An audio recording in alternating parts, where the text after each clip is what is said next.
किशनगंज ठाकुरगंज बंदरझूला पंचायत का सोनामनी हुआ गुलजार। 10 लाख की लागत से बनी पीपीसी सड़क हजारों की आबादी के आर्थिक समृद्धि के खुले रास्ते। द वायरल न्यूज के लिए पप्पू कुमार सिन्हा की रिपोर्ट।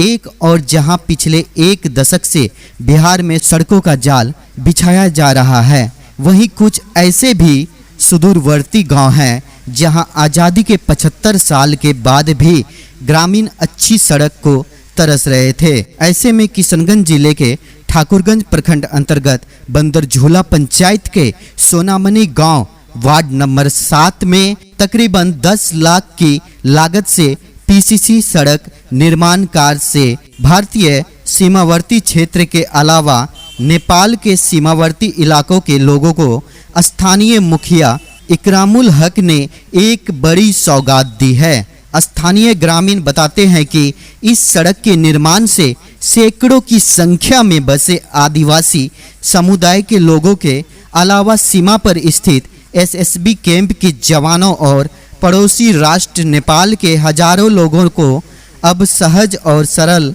आगमन की सुविधा प्राप्त हुई है। अब तक जो रास्ता था वह सिर्फ कच्ची पगडंडी और गड्ढे की शक्ल में था, जिससे आवाजाही करने में आए दिन लोगों को अनेकों दिक्कतों का सामना करना पड़ता था। सबसे ज़्यादा दिक्कत बच्चों, महिलाओं, बुजुर्गों और बीमार तथा गर्भवती को यहाँ से लाने ले जाने में था। नेपाल सीमा सटे होने के कारण वहाँ के लोग को भी भारत में रोजगार एवं सामान खरीद बिक्री करने में तरह तरह की परेशानियां होती थी।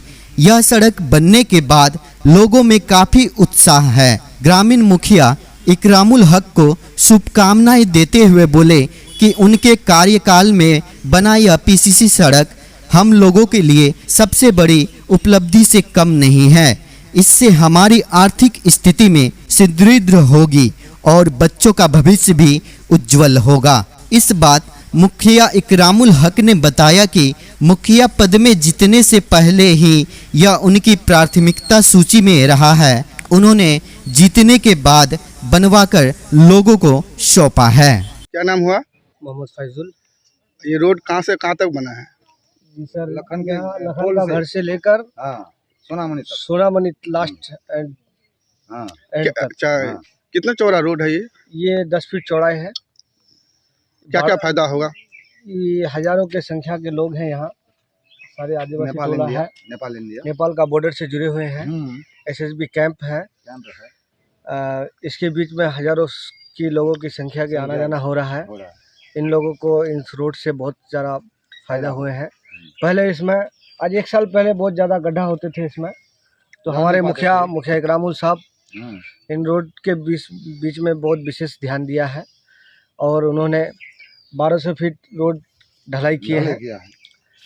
तो इन्हीं बात में अपना बात खत्म करना चाह रहा हूँ। द वायरल न्यूज के लिए अभी प्रस्तुति कर रहे हैं बंदरझूला के मुखिया इकरामुल हक। आपके सोनामुनी में वार्ड नंबर 7 में जो सड़क बना है पीसीसी, ये काफ़ी चर्चित है, जिसे लेकर आपसे कुछ खास जानकारी चाहते हैं। इस चर्चे का विषय जो बना हुआ, सबसे पहले तो आपका न्यूज़ को हम शुक्रिया अदा करेंगे कि इस रोड के सुनने पर आप आए हैं हमसे कुछ बात करने के लिए। इसके लिए हम स्वागत करते हैं आपका चैनल के माध्यम से। धन्यवाद। ये जो आपका सोनामुनी जोड़बाड़ी भेटरानी जो नेपाल सीमा रोड है, एसएसपी कैंप को छूते हुए जा रहा है। ये आज़ादी के बाद से एक कोदाली मिट्टी या पुल पुलिया या ढलाई नहीं था और हमारे ST SC सब समाज के आदमी हैं। उस रोड में आना जाना सारा पब्लिक का ही, उसमें आदिवासी विशेष होने के कारण जितना प्रतिनिधि चाहे पंचायत का हो, MLA हो, MP हो, आज तक कोई ध्यान नहीं दिया इस रोड में। और ये मेरा निगाह में था और हम मन में पहले ही थामे थे कि ऊपर वाला अगर हमको कामयाब करे मुखिया में, तो पहला काम मेरा ये रहेगा। और पब्लिक का हम शुक्रिया अदा करेंगे। बंदरझूला पंचायत अंतर्गत का जितना ही पब्लिक है, चाहे वो हिंदू, मुसलमान, ST SC जितना है, सबको हम स्वागत करेंगे, सबका शुक्रिया अदा करेंगे। और हमको भरपूर सहमत से ये लोग जिताया। जिताने के बाद सबसे पहला काम हम उसी में वही काम को अंजाम दिए। और हमने पीओ साहब को बुलाए और बुला के उस गड्ढा को दिखाने के बाद सारा आदिवासी टोला को घुमवाए कि मेरा आदमी का आना जाना, एक कम्मर एक बूक पानी से 1 किलो चावल भी कोई उस पर ले जाता था, काम करके मजदूरी करके तो कपड़ा भिना के जाना पड़ता था, कपड़ा भिना के आना पड़ता था।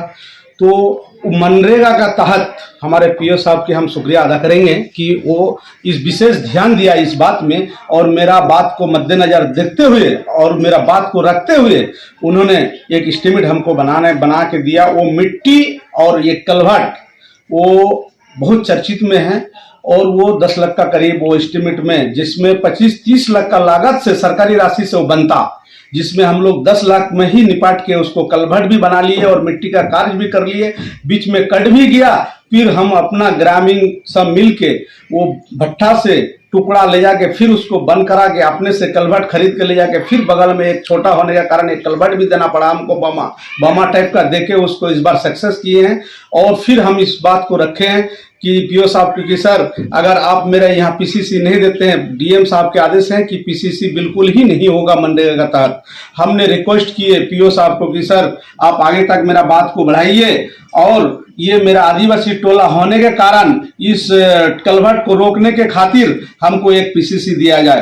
तो इसको सर्वे कराने के बाद पीओ साहब निर्णय लिया, पीओ साहब का हम शुक्रिया अदा करेंगे कि मेरा पीओ साहब ठाकुरगंज प्रखंड के पीओ, तो उन्होंने ये हमको पीसीसी दिया, और इस पीसीसी 1200 फीट देने का खातिर अभी पूरा ये पीसीसी मेरा बन के तैयार हो गया। और मेरा पब्लिक में इतना खुशी का इजहार है कि आपको हम जितना बताए उतना कम है। आप खुद चल के जाके फोटो ले लीजिए, काम देख लीजिए और सारा चीज़ देख लीजिए, पब्लिक से पूछ लीजिए, और इससे ज़्यादा हम क्या करेंगे। और इसलिए फिर हम पुनः अपना पंचायत ग्रामवासी को हम शुक्रिया अदा करते हैं कि हमको काम करने के लिए मौका दिया, और इन लोगों को हम काम करके दिए हैं। ऐसा बंदित जगह 1-2 जगह और मेरा निगाह में है, जो हम अपना पीओ साहब का दिमाग में डालेंगे और उस काम को हम अंजाम देंगे। बहुत बहुत शुक्रिया।